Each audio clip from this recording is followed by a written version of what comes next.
Terima kasih rakan penyampai di Angkasa Puri. Assalamualaikum dan salam satu Malaysia. Sejak diperkenalkan 6 tahun lalu, Pejabat Suruhanjaya Pencegahan Rasuah Malaysia di Terengganu telah mengeluarkan insentif kepada pemberi maklumat dalam 8 kes sogokan penjawat awam.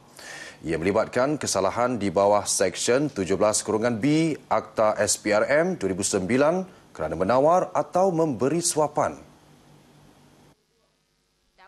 Pengarah SPRM Terengganu Muhammad Zaki Hassan bagaimanapun berkata, pemberian ganjaran perlu mendapat kelulusan jawatankuasa bertindak di Ibu Pejabat SPRM di Putrajaya. Minimum RM500 akan diberi bergantung kepada kes yang disiasat. Nak tengok keterangan genuine benda tu kan. Kes-kes yang dilaporkan itu kes itu dirujuk kepada kita dan kita kena angkat kepada Ibu Pejabat dengan recommendation kita. Dan Ibu Pejabat akan membuat satu jawatankuasa khas akan memutuskan. Muhammad Zaki ditemui selepas menjadi tetamu program Terengganu FM mengulas mengenai sahabat Gerakan Revolusi Pencegahan Rasuah Gerah. Beliau menyarankan masyarakat menyertainya bagi membantu usaha memerangi rasuah habis-habisan.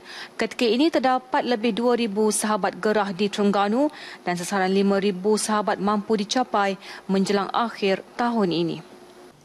Sejak Ahad lalu, Jabatan Bomba dan Penyelamat Negeri telah memeriksa lebih 15 tahfiz di seluruh negeri.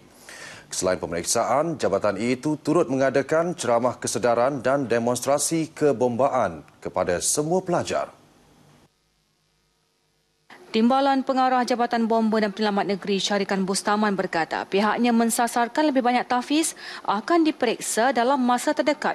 Ia meliputi tahfiz yang telah berdaftar maupun tidak berdaftar dengan Jabatan Bomba. Katanya pendaftaran itu bukan bertujuan mengenakan sebarang tindakan undang-undang namun lebih kepada memberi penerangan dan ilmu tentang aspek keselamatan kebakaran. Pemantauan khusus dibuat pihaknya bagi memastikan aspek menyelamatkan diri diberi penekanan semua pihak. Saya bukan di sini saja, banyak pusat-pusat tahfiz yang lain pun kita melihat jalan keluar itu sendiri, iaitu tangga untuk melepaskan diri itu tidak dititik beratkan. InsyaAllah kita akan beri nasihat yang terbaik, kita akan bagi contoh-contoh yang terbaik dan kita akan membantu pusat-pusat tahfiz ini untuk mendapat kelulusan. Dari temui media selepas melawat sebuah tahfiz yang masih dalam proses mendapatkan kelulusan di Cendering sebelum menyampaikan ceramah kepada lebih 160 pelajar di tahfiz berkenaan. Rasa molek daripada sekolah ni. Molek. Molek sebab apa? Sebab ramai pelajar kalau bab kebakaran dah tahu nak buat gini. Kalau bomba hari ni senang nak buat tu. Bagi pemilik Madrasah Tarbiyah Islamiah Darul Hijrah Ustaz Wan Muhammad Mizan Wan Abdul Latif, beliau sentiasa mengalu-alukan setiap teguran dan saranan penambahbaikan bagi memastikan keselamatan pelajar dan tenaga pengajar madrasahnya. Dan insya-Allah kita akan mengikuti garis panduan yang telah diberikan dan sebenarnya kita dalam proses akhir pendaftaran kita sama ada dengan Majlis Agama Islam Negeri ataupun pihak yang berwajib. Tahfiz berkenaan mula beroperasi 2015 dan pendidikan percuma diberi kepada anak yatim dan fakir miskin. Ia antara yang termoden di Terengganu kerana dilengkapi kolam renang, dewan serbaguna berhawa dingin dan gelanggang sukan. Melahirkan belia berinovasi, kreatif dan berdaya saing menerusi pameran perniagaan berkonsepkan trak.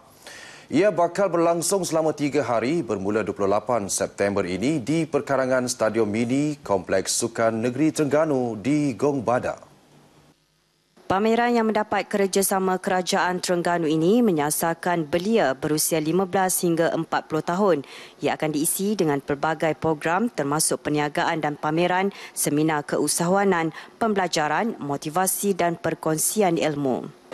Jadi dalam objektif utama program kami ini adalah untuk memperkenal dan memperkasakan konsep perniagaan trak kepada belia-belia lah. Ya, jadi perniagaan trak ni dah jadi trending sekarang. Jadi kita nak bagi peluang lah pada belia-belia kita untuk terlibat dalam perniagaan on trak ni lah. Dalam sidang media di Kuala Terengganu, beliau menggesa belia di negeri ini merebut peluang perniagaan daripada pameran ini, khususnya peluang perniagaan berkonsepkan trak. Konsep perniagaan ini bukan sahaja tertumpu kepada makanan, malah perkhidmatan lain seperti gunting rambut, spa kecantikan dan butik pakaian.